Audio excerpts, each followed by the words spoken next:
শেখ হাসিনার পতনের পর থেকেই বাংলাদেশ ও ভারতের মধ্যে দেখা দেয় রাজনৈতিক উত্তেজনা। তবে উত্তেজনার সেই প্রভাব পড়েনি আন্তঃমহাদেশীয় বিয়েতে।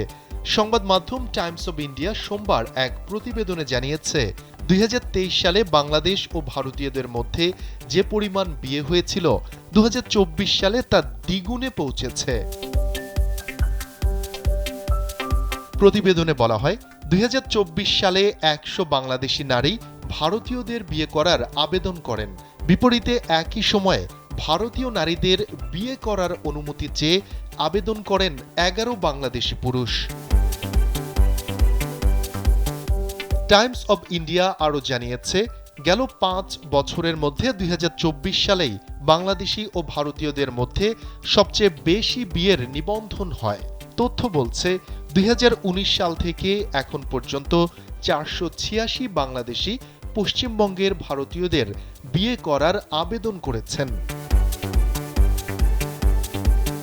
তবে যেসব বাংলাদেশি ভারতীয়দের বিয়ে করেছেন তাদের কতজন ভারতে অবস্থান করবেন সেটি নিশ্চিত নয়। কিন্তু পশ্চিমবঙ্গের এক জ্যেষ্ঠ কর্মকর্তা বলেছেন, নাগরিকত্ব আইন বিবেচনা করে বলা যায় তাদের বেশিরভাগই ভারতে থাকার সম্ভাবনা রয়েছে। ভারতের ১৯৫৫ সালের নাগরিকত্ব আইন অনুযায়ী যদি অন্য কোনো দেশের নাগরিক ভারতীয়দের বিয়ে করেন তাহলে তারা ভারতের নাগরিকত্বের জন্য আবেদন করতে পারবেন। এছাড়া যদি কোনো শিশুর বাবা অথবা মা ভারতীয় হন তাহলে ওই শিশু স্বয়ংক্রিয়ভাবে ভারতের নাগরিকত্ব পাবে। রেকর্ড অনুযায়ী গেল ৫ বছরে ৪১০ বাংলাদেশি নারী ভারতীয় বর বেছে নিয়েছেন। অপরদিকে ৭৬ বাংলাদেশি পুরুষ ভারতীয় বধূ নিয়ে দেশে এসেছেন।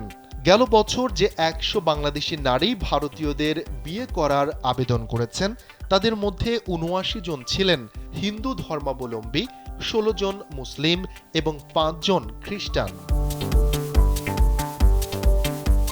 অপরদিকে যে ১১ বাংলাদেশি পুরুষ ভারতীয় নারীদের বিয়ে করেছেন তাদের মধ্যে ৯ জনই হিন্দু, বাকি ২ জন মুসলিম। এদিকে ২০২৩ সালের অক্টোবরে পশ্চিমবঙ্গ সরকার সেখানে বিদেশিদের ভারতীয়দের বিয়ে করার পদ্ধতিটি সহজ করে দেয়। এরপর থেকে বাংলাদেশি ভারতীয়দের মধ্যে বিয়ের সংখ্যা বেড়েই চলেছে। শফিকুল ইসলাম শান্ত, কালবেলা।